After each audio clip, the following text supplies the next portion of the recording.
Of course it's serious. This is capital letters B-I-G, as in Galileo. Time to rethink geocentrism. It's very easy to paint in this style.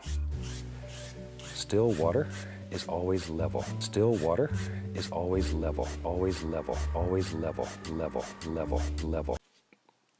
Greetings.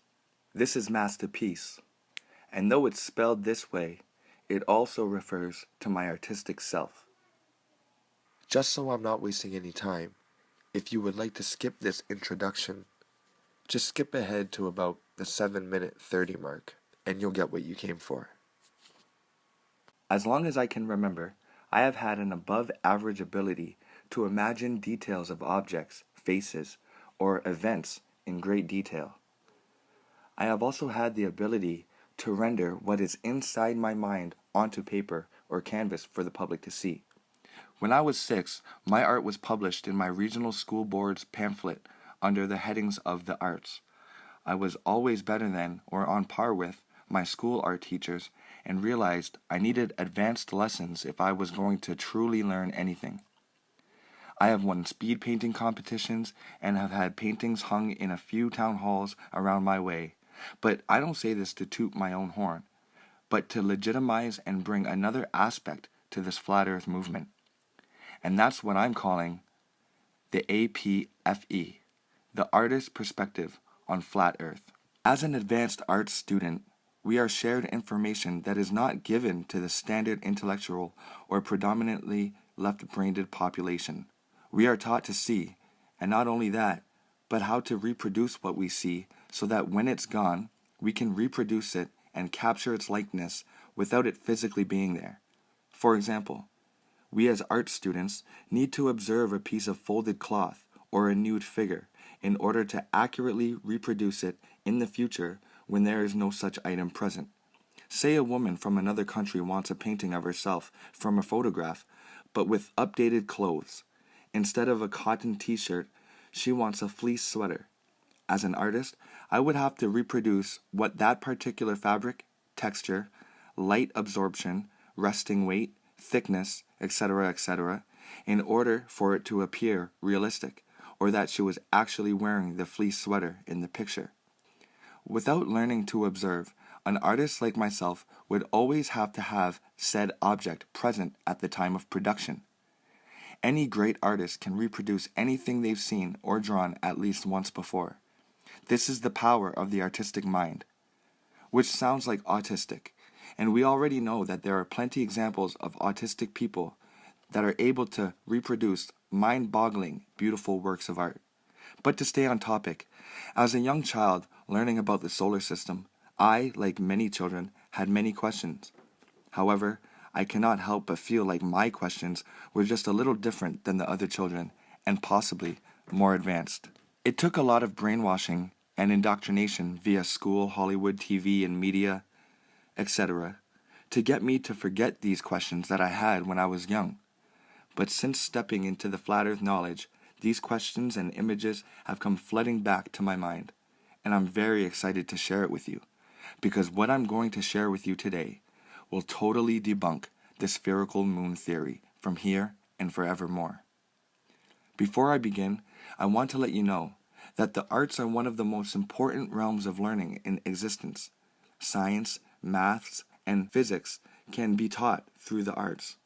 When we are learning about intellectual sciences and things like arithmetic, physics, chemistry, etc., we are stimulating the left brain. But when we incorporate the right brain, things like arts and music, well, now we are engaging both hemispheres of the brain, and that empowers our subconscious to connect dots in such ways that present an opportunity to problem solve for a bigger picture. People who engage their left and right brain while learning also incorporate both while problem solving. This is why you may experience artsy people as an asset while participating in escape rooms or other creative games. Artsy people are able to think outside the box. In fact, the visual arts are so important and impactful to society that the great artists of the day were actually given the subject matter to paint. The elite controlled the subject matter for the artists, the very same way they control a performing or a recording artist today. They give them the general outlines and then give the artist their leeway to put their spin on it, or to make it theirs, so to speak.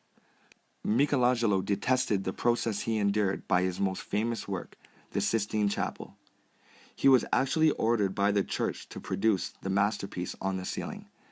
He was given the subject matter, but it was Michelangelo that physically rendered and mixed the paints and painted it. And it is still influencing and inspiring people today. The imaginative power of an artist is unrivaled by any other character type. From my personal experience, it is sometimes a burden having such photographic, true-to-life memory. Haunting and horrible images that are not intended to be viewed stay with an artist long after observed. Scary, twisted, horrifying images are made realistic in nightmares or in waking life, as when someone is describing a surgery or an accident.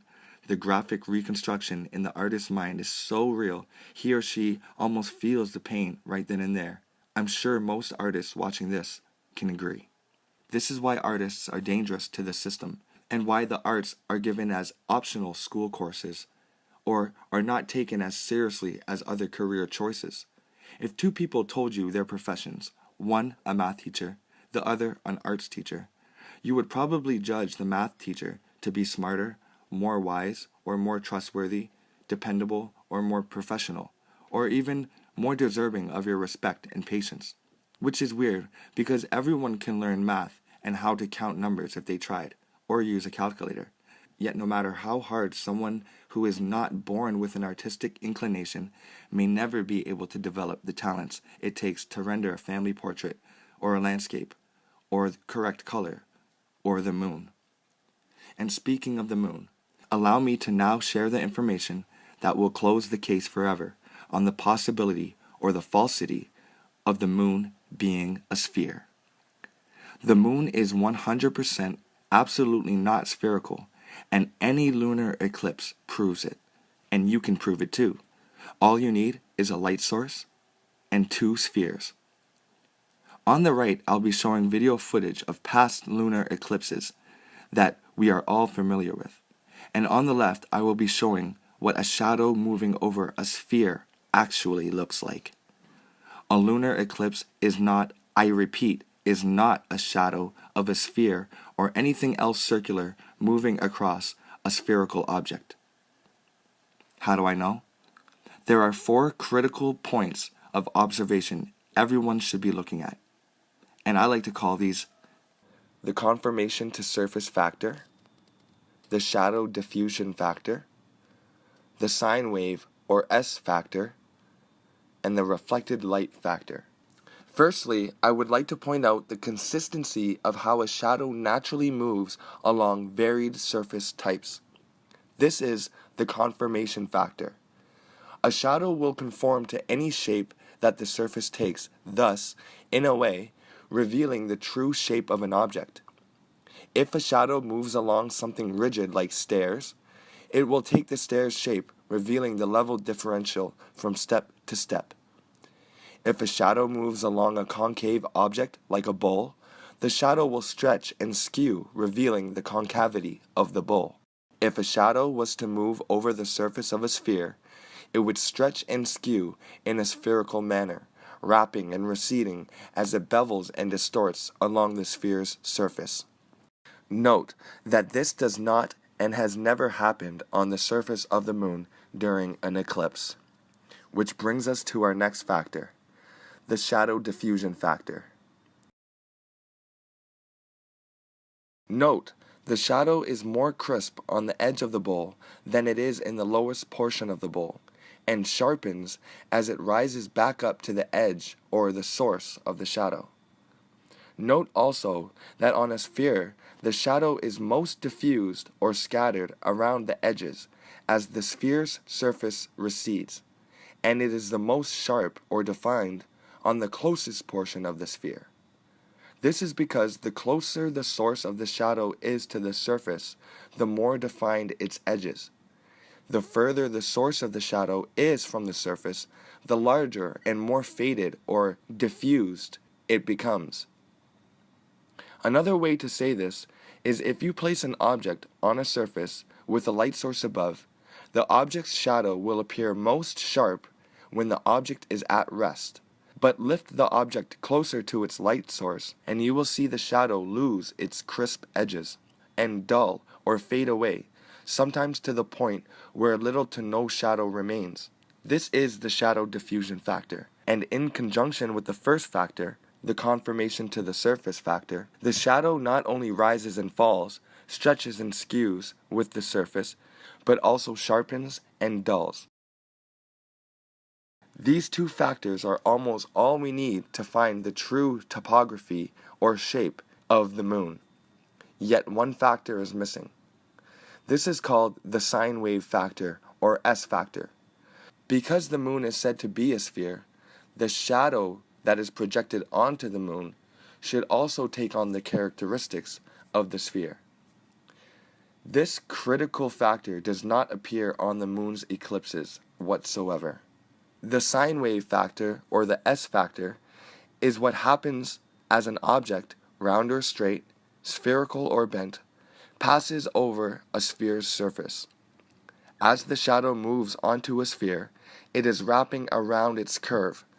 Starting from the outer edge and moving towards the middle, the shadow takes on the spherical contour and bends upward at its height, then falls backwards in a barrel-distorted manner. The shadow will always follow the closest edge due to perspective. The shadow will continue to create the S shape until it reaches the halfway point. As the shadow moves beyond the halfway point, it begins to bevel outward again in a barrel distortion manner. When a shadow moves along a 3D sphere, the center or closest part of the sphere to the observer is the most flat, and the shadow's shape and size the most true to life. The sphere will never be flat, but the bigger the sphere is, the less acute the angle of its curvature. So, because the innermost portion of the sphere is the closest to the observer, the less curvature is observed. However, when we observe any lunar eclipse, there is no wrapping, stretching, skewing, sharpening, or dulling of the shadow. In fact, every single lunar eclipse looks as if there is one flat disk moving across another flat disk. As the circular shadow moves along the moon, it maintains its circular shape the whole way at the same pace. No stretching, no skewing, no sharpening or dulling. Hopefully you all understood that, as it was quite hard for me to put into words. Those three factors are good enough for us to see that the moon is not a sphere, but one factor is needed to realize the moon's surroundings, and that's reflected light.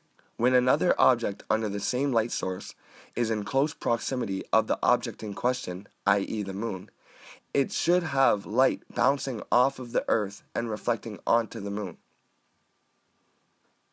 When another object under the same light source is in close proximity of the object in question, it should have light bouncing off and reflecting onto it. What I mean is this. The closer another object comes to the sphere, the brighter the light it's reflecting will appear. In the made-up heliocentric lie, they tell us that the moon is reflecting the light to the earth. But what about the bigger object, the earth? Does it reflect and bounce light to the moon? It should, but it doesn't. Because if it did, we would then have no new moon phase, and instead more of a dull moon phase or a dim moon phase. Meaning, as the moon wanes to darkness, it should then be illuminated by the earth. We should still be able to see the same face of the moon that we see every day, because the moon is always facing us. However, it should be dimmer and not luminous, because the earth should reflect its massive light towards the dark moon, especially when the moon is further and closer to the earth on its supposed elliptical path. It should brighten and dim in its new moon phase. I repeat, speaking exclusively from new moon to new moon, the moon itself should still be visible on that new moon phase, transitioning from dim to slightly brighter, back to dim, as the moon moves in its elliptical orbit. The object also should reflect the color of its surface and the color of its light source. A gold chain will reflect gold. A green ball will bounce green light, and its reflection on the object will be green. The sun's light is yellow or warm, while the moon's light is blue and cool. Astronauts say the moon is black and white, whatever that means.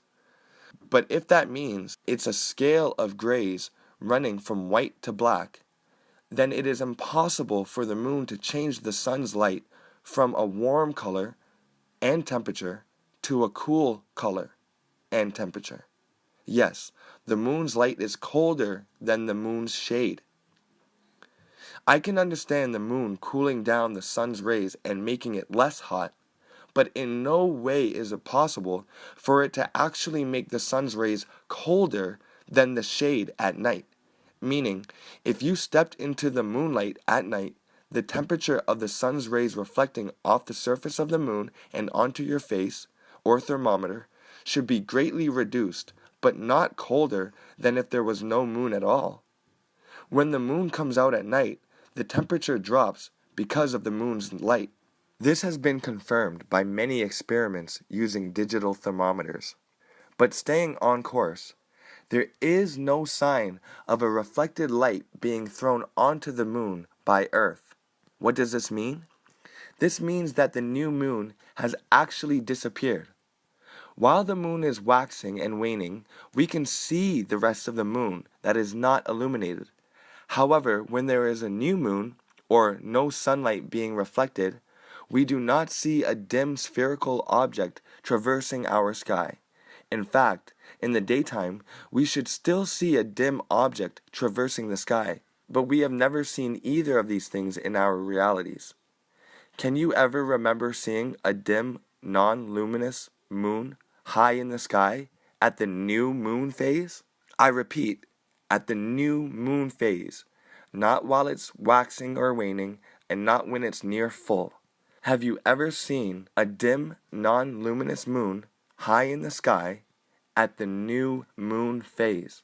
Now that this information is being brought to light, you will never be able to help but notice something you've never noticed before.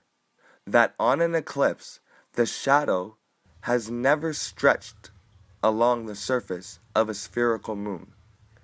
No stretching, no skewing, no sharpening in or fading away. Not obscured and distorted in sine wave-like motions, no light reflecting onto the moon from Earth, nothing. Not a single shred of evidence remains that the moon is a spherical body orbiting around or above our Earth. This 100% discounts and debunks any further argument or perspectives that hold to our moon being a sphere in the sky or reflecting the sun's light. This information is in line with the laws of the reflector. The reflector can only reflect light brilliantly if the surface of the reflector is concave, but the outside of the sphere is convex, and convex surfaces only reflect a portion of the light back to the viewer's eye. But a concave surface reaccumulates the spreading light, or reconcentrates the light back to the observer's eye, whereas the convex surface, like the surface of a ball, further scatters the light. If the moon were over 250,000 miles away, then we would only see a portion of the moon, which we would call the hot spot, or the bright spot, or the highlight of the sphere. But there are no hot spots or highlights or bright points on the sphere of the moon indicating the sun's direction. Instead, we have a perfectly evenly lit, luminescent moon that gives us cold blue light. In fact, when we look at a full moon, it appears to be flat because the edges of the moon are just as bright as the center or any other part on a full moon. Now that your eyes are opened to the physics and the facts, what will you do? Will you choose to continue believing this lie or observe it for yourself? Anybody can do it. Just go outside and look up. And in case you're wondering about what Neil deGrasse Tyson has to say on the matter, just look how he debunked himself. He went on social media, yes, supposedly the world's leading astrophysicist, anyway, went on social media and posted this ridiculous photo of what he thinks the shadow of a flat Earth would look like on the moon. Now, of course, he believes that the moon is a sphere, or at least that's what he says. But if that's the case, then why is there no stretching or skewing of this shadow? Once again, it goes to show you how important it is to be observant and to rely on your own senses. It also displays the innate sense for acute observation to a true artist. We have to combine both worlds, science and spirituality, the abstract and the literal, the arts and the politics, the left and the right brain. We must paint a whole picture in order to see truth in anything. Keep your eyes wide open. And once again, this is Masta Peace. Peace, power, and protection. Respect. These capital letters B-I-G, as in Galileo. Time to rethink geocentrism. Time to rethink geocentrism. Time to rethink geocentrism. Time to rethink geocentrism.